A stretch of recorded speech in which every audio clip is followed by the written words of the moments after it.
오늘 읽으실 하나님의 말씀은 출애굽기 14장 10절부터 25절까지 말씀입니다. 조금 길지만 말씀 자체가 너무나 귀하기 때문에 우리 좀 읽도록 하겠습니다. 10절부터 25절까지 교독하도록 하겠습니다. 14장 10절부터 25절까지입니다.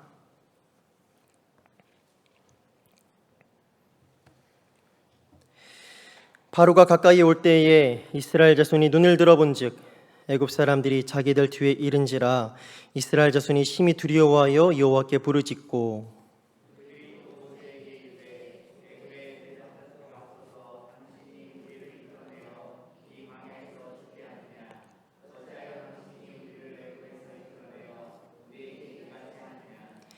우리가 애굽에서 당신에게 이른 말이 이것이 아니냐 이르기를 우리를 내버려 두라 우리가 애굽 사람을 섬길 것이라 하지 아니하더냐 애굽 사람을 섬기는 것이 광야에서 죽는 것보다 낫겠노라.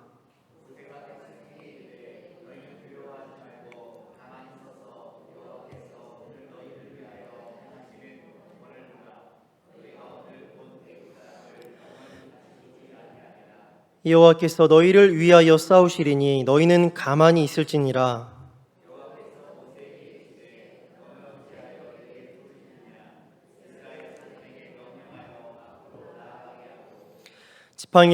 지팡이를 들고 손을 바다 위로 내밀어 그것이 갈라지게 하라. 이스라엘 자손이 바다 가운데서 마른 땅으로 행하리라.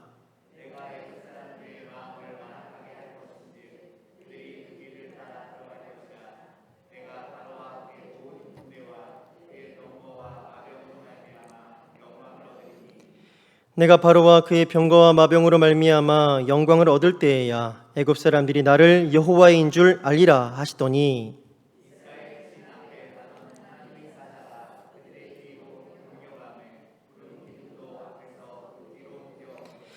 애굽 진과 이스라엘 진 사이에 이르러 서니 저쪽에는 구름과 흑암이 있고 이쪽에는 밤이 밝음으로 밤새도록 저쪽이 이쪽에 가까이 못하였더라.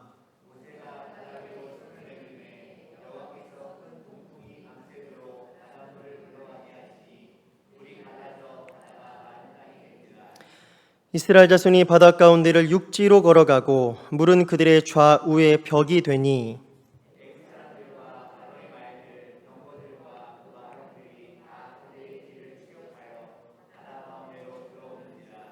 새벽에 여호와께서 불과 구름 기둥 가운데서 애굽 군대를 보시고 애굽 군대를 어지럽게 하시며 그들의 병거 바퀴를 벗겨서 달리기가 어렵게 하시니 애굽 사람들이 이르되 이스라엘 앞에서 우리가 도망하자 여호와가 그들을 위하여 싸워 애굽 사람들을 치는도다. 아멘.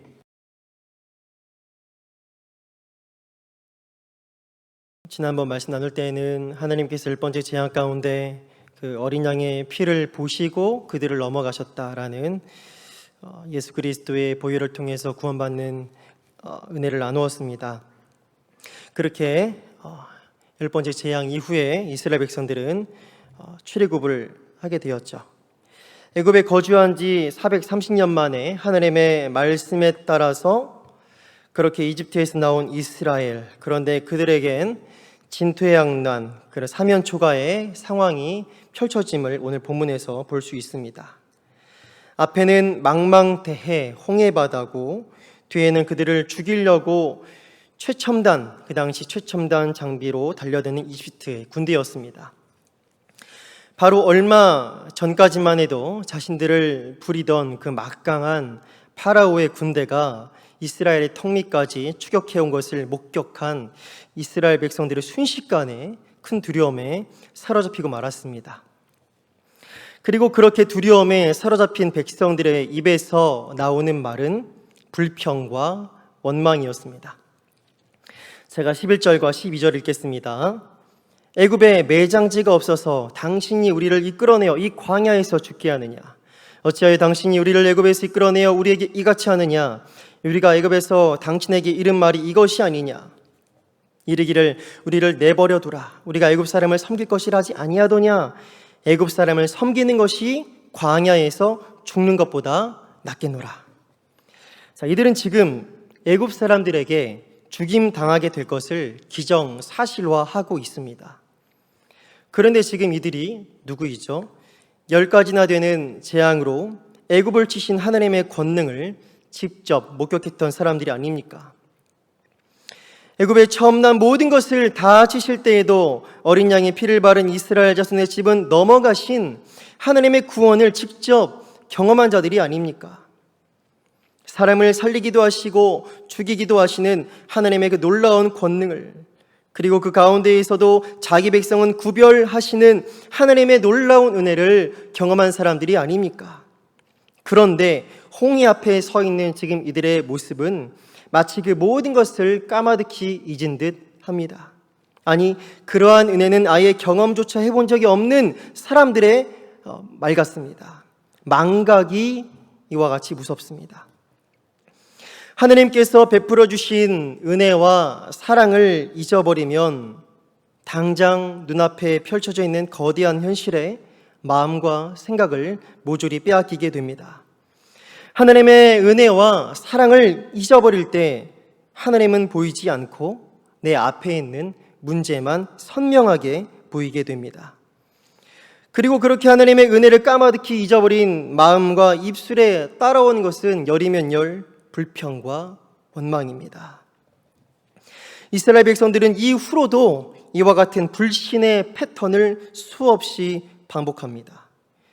이들은 하나님의 은혜를 경험하는 바로 그 순간에는 감격하면서 하나님을 찬양하는 것 같지만 곧 다시 어려움을 만나게 되면 마치 언제 그랬냐는 듯이 망각의 수렁에 빠져들고 말았습니다. 절망과 불신의 늪에 빠져들어서 하나님을 원망하는 입술이 되고 말았던 것입니다. 하나님의 손길을 경험하는 바로 그 순간에는 하나님께서 함께 하신 것 같아서 감사와 찬양을 올려드리다가도 어려움을 만날 때면 마치 하나님이 함께 계시지 않을 것 같은 그런 의심과 두려움에 빠져본 적이 있지 않으십니까? 평안할 때는 그렇지 않은데 문제를 만날 때면 혼자인 것만 같은 절망감에 빠져본 적이 있지는 않으십니까? 그래서 우리는 자꾸 기억해야 합니다. 하나님께서 우리에게 베풀어 주셨던 은혜와 사랑에 우리의 마음과 생각을 자꾸 고정해야 합니다. 나를 향한 하나님의 사랑의 확증이신 예수 그리스도, 그 주님의 십자가에 우리의 두 눈을, 믿음의 눈을 매일 고정해야 하는 것입니다. 아무것도 보이지 않고 아무것도 느껴지지 않는 바로 그 순간에도 과거에 베풀어 주셨던, 이전에 베풀어 주셨던 하나님의 사랑을 다시금 떠올려보고 기억하며 회전하는 그림자조차 없으신 신실하신 하나님을 신뢰할 수 있어야 하는 것입니다. 잊지 않고 기억하는 것, 바로 이것을 위해서 하나님께서 우리 모두에게 주신 은혜의 장치가 있습니다. 그것은 바로 절기입니다. 하나님은 우리가 받은 은혜를 까먹지 않도록, 우리가 하나님의 손 아래에 있음을 잊지 않도록 절기라는 은혜에 기억하는 장치를 마련해 주셨습니다.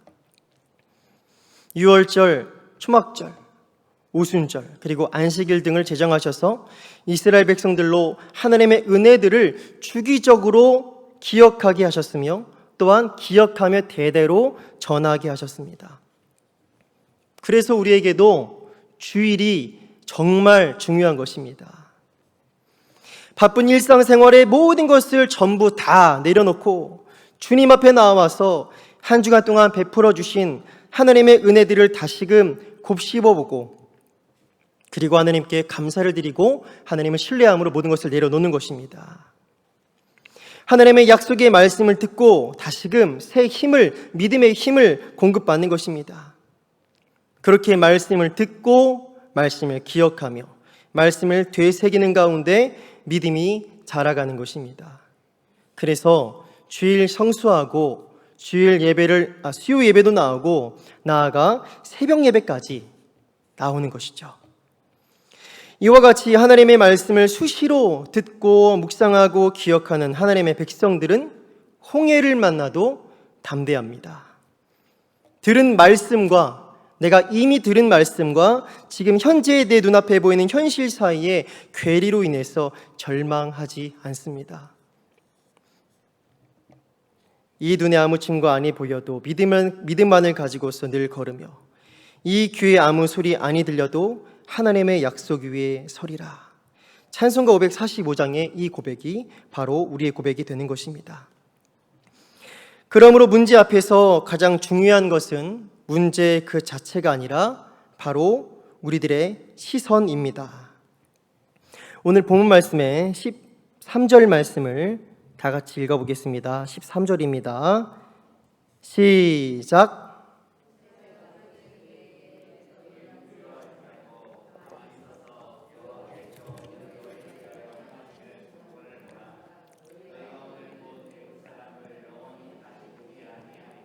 아멘. 오늘 본 말씀 보면 보다라는 단어가 정말 무진장 많이 나옵니다. 지금 여기 13절에도 보라, 본, 보지 아니하리라 세 번이나 나오죠. 그들이 주목하여 바라보아야 할 것은 애굽의 군대가 아니라 하느님께서 그들을 위해서 행하시는 구원이었습니다. 이스라엘 백성들이 두려움에 사로잡혀 있던 것은 그들을 위해서 구원을 행하실 하나님을 바라보지 않고 영원히 다시 보지 않을 막강한 애굽의 군사력에 집중했기 때문이었습니다. 그러므로 무엇을 바라보는지가 참으로 중요합니다. 우리의 인생길에서도 저 막강한 애굽의 군대와 같이 달려드는 거대한 문제들이 아니라 문제보다 크신 하나님을 더욱 바라볼 수 있기를 소망합니다. 믿음 가운데 인내하며 끝까지 하나님만을 바라는 당신의 백성들에게 하나님은 반드시 구원의 역사를 이루시는 줄로 믿습니다. 다시 본문으로 돌아가 보겠습니다. 진퇴양난, 사면초가와 같은 상황 가운데 하나님을 바라보지 못하는 이스라엘 백성들, 바로 그들을 향해 모세는 선포합니다. 너희는 두려워하지 말고 가만히 서서 여호와께서 오늘을 너희를 위하여 행하시는 구원을 보라. 여호와께서 행하시는 구원을 보라. 지금 행동의 주체가 여호와죠. 너희가 오늘 본 애굽 사람을 영원히 다시 보지 아니하리라. 여호와께서 너희를 위하여 싸우시리니. 너희를 위하여 여호와께서 싸우신다. 싸움의 주체가 여호와입니다. 너희는 가만히 있어라. 모세는 여호와께서 구원을 행하신다, 여호와께서 싸우신다라고 선포합니다. 여기에서 구원을 베푸는 주체와 싸움의 주체는 이스라엘 백성들이 아니라 하나님이심을 알 수 있습니다. 일은 하나님께서 하시니 두려움으로 유동하지 말고 그저 가만히 서서 하나님께서 싸우시는 싸움, 하나님께서 행하시는 구원을 보라는 것이었습니다. 또한 여기에서 우리가 기억할 것은 이스라엘 백성들을 사면초가의 그 상황으로 몰아넣으신 분이 주인공이 하나님이셨다라는 것입니다. 하나님께서 이스라엘 백성 앞에서 가시면서 낮에는 구름기둥, 밤에는 불기둥으로 그들의 길을 친히 인도하여 주셨습니다.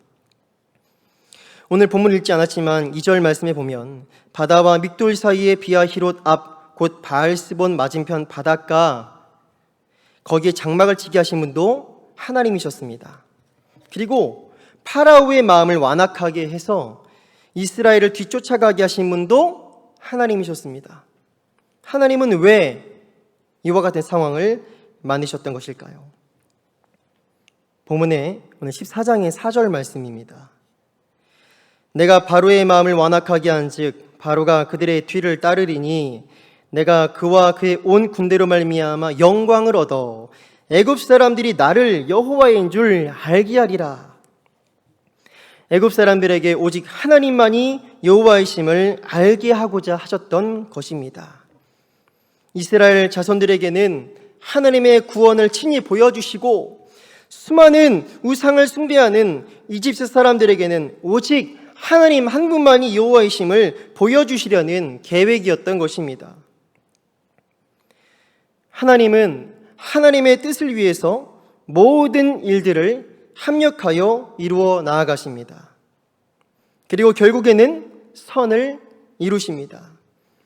비록 우리가 다 이해하지 못할지라도 하나님께서 우리를 막다른 길로 인도하셨다면 그 막다른 길에서 하나님께서 이루고자 하시는 하나님의 계획, 그것도 하나님의 선한 계획이 있는 것입니다. 그리고 이제 하나님께서 바로 그 막다른 길에서 모세로 하여금 지팡이를 들고 손을 내밀어서 바다를 갈라지게 하라고 명령하십니다. 그 누가 상상을 했겠습니까? 그 말씀에 따라서 모세가 바다 위로 손을 내밀자 하나님께서는, 모세는 손만 내밀었어요. 순종 말씀뿐이죠. 하나님은 엄청난 일을 행하십니다. 큰 동풍을 보내셔서 바다를 갈라버리세요. 마른 땅이 되게 하세요. 심지어 질척질척한 땅을 걸어서 얼마나 힘들었겠어요. 수십만 탈출한 이스라엘 백성들이. 근데 하나님은 동풍, 거대한 선풍기를 틀어서 마른 땅으로 만들어 버리셨습니다. 그 어느 누구도 감히 어찌할 수 없는 거대한 장애물을 하나님께서는 하나님의 방법으로 한순간에 그냥 길이 되게 하셨습니다. 장애물은 길이 되고 이스라엘은 하나님께서 내신 바로 그 길을 통해서 홍해를 건너가게 되었습니다. 그러므로 사실 하나님께서 인도하시는 길에 막다른 길은 없는 것입니다. 설령 아무리 큰 문제일지라도 하나님의 계획 안에 있는 백성들에게는 그 막다른 골목도 길이 되게 하시고, 그리고 그 문제마저 하나님의 일하심을 경험할 수 있는 은혜의 기회로 만들어주신 줄로 믿습니다. 그러나 내가 가는 길을 그가 아시나니 그가 나를 단련하신 후에는 내가 순금같이 되어 나오리라 라는 욥의 고백처럼 하나님이 친히 인도하시는 길은 결국 우리를 순금같이 빚어내는 길이 되고 마는 것입니다. 본문의 22절입니다. 이스라엘 자손이 바다 가운데를 육지로 걸어가고 물은 그들의 좌우에 벽이 되니, 이제 이스라엘 백성들은 하나님께서 내신 길 바다 가운데를 육지로 걸어갑니다. 그러자 애굽 사람들은 그들을 추격하며 끈질기게 그 바닷속으로 뒤따라 들어갑니다. 하나님의 백성들을 끈질기게 괴롭히던 그 모든 무리가 바다 가운데로 뒤쫓아 들어가고 있는 것입니다. 이스라엘 백성들 앞에 막혀있던 홍해바다 길은 열렸지만 아직 뒤쪽에 있는 문제는 해결되지 않은 상황입니다. 그런데 오늘 본문에 이 말씀 이렇게 기록되어 있는데요. 24절입니다. 새벽에 여호와께서 불과 구름 기둥 가운데서 애굽 군대를 보시고 애굽 군대를 어지럽게 하시며, 애굽 군대를 보시고, 애굽 군대를 이스라엘 백성들만 보고 있었던 게 아니죠. 그들이 두려워하고 있던 그 애굽 군대를 하나님이 보고 계십니다. 이스라엘 백성들을 끈질기게 괴롭히는 그 애굽의 군대를 하나님께서 내려다보고 계신 것입니다. 그리고 하나님 그 애굽 군대를 어지럽게 하십니다. 그들의 병거 바퀴를 벗겨서 달리기가 어렵게 만드십니다. 그리고 모세로 하여금 손을 바다 위로 다시 내밀게 하시죠. 그리고 물이 이집트 사람들과 그들의 병거들과 마병들 위에 다시 그들 위에 흐르게 하십니다. 이집트 사람들은 물을 거슬러서 도망치고자 하지만 하나님께서는 그들을 바다 한가운데에 엎어버리셨습니다. 그 끈질기던 파라오의 군대 전체가 하나님의 손에 의해서 바다 한가운데에 수장되고 말았습니다. 성경은 이스라엘을 따라 바다에 들어간 군대가 하나도 남지 않았다, 그러니까 한 명도 살아남지 못했다라고 기록하고 있습니다. 하나님의 백성을 그토록 끈질기게 뒤쫓던 이집트의 군대가 드디어 하나도 남김없이 모두 사라져버린 것입니다. 말씀을 정리하겠습니다. 이스라엘 백성들은 자신들을 바짝 추격해온 애굽 군대를 보았을 때 큰 두려움에 빠졌습니다. 모세는 그런 백성들에게 하나님께서 행하시는 구원을 보라고 명령하였습니다. 그들이 보고 두려움에 빠진 애굽 군대는 하나님의 권능에 의해 다시는 못 보게 될 것뿐이었습니다. 그들에게 두려움의 대상이 되었던 애굽 군대는 이스라엘 백성들만 보고 있던 것이 아니었습니다. 하나님은 불과 구름 기둥 가운데에서 애굽 군대를 보셨습니다. 하나님은 애굽 군대에게는 심판을, 이스라엘 백성들에게는 구원의 은혜를 베풀어 주셨습니다. 그 결과 이스라엘 백성들은 바닷가에서 애굽 사람들이 죽어 있는 것을 보게 되었습니다. 그리고 출애굽기 14장은 이렇게 마칩니다. 이스라엘이 여호와께서 애굽 사람들에게 행하신 그 큰 능력을 보았으므로 백성이 여호와를 경외하며 여호와와 그의 종 모세를 믿었더라. 이와 같이 출애굽기 14장에는 보다라는 단어가 연속해서 등장하는 것을 알 수 있습니다. 성도님들을 무엇을 바라보며 무엇을 집중하며 살아가고 계십니까? 때때로 하나님의 인도하심 가운데 하나님을 따라가는 인생길에서 어려움을 만나게 되더라도 그 모든 상황을 빠짐없이 굽어보고 계시는 하나님께 믿음의 시선을 고정하시기를 축복합니다. 그렇게 우리의 삶의 문제가 아니라, 삶의 문제 그 자체가 아니라 하나님께 더욱 집중하며 바라보며 나아갈 때 우리는 장애물 가운데에서도 길을 내시는, 홍해 가운데에서도 길을 내시는 하나님의 역사를 보게 될 줄로 믿습니다. 그리고 우리를 뒤쫓아오던 끈질긴 그 문제들은 어느새 사라지고 하나님의 구원의 역사만 남아있음을 보게 될 줄로 믿습니다.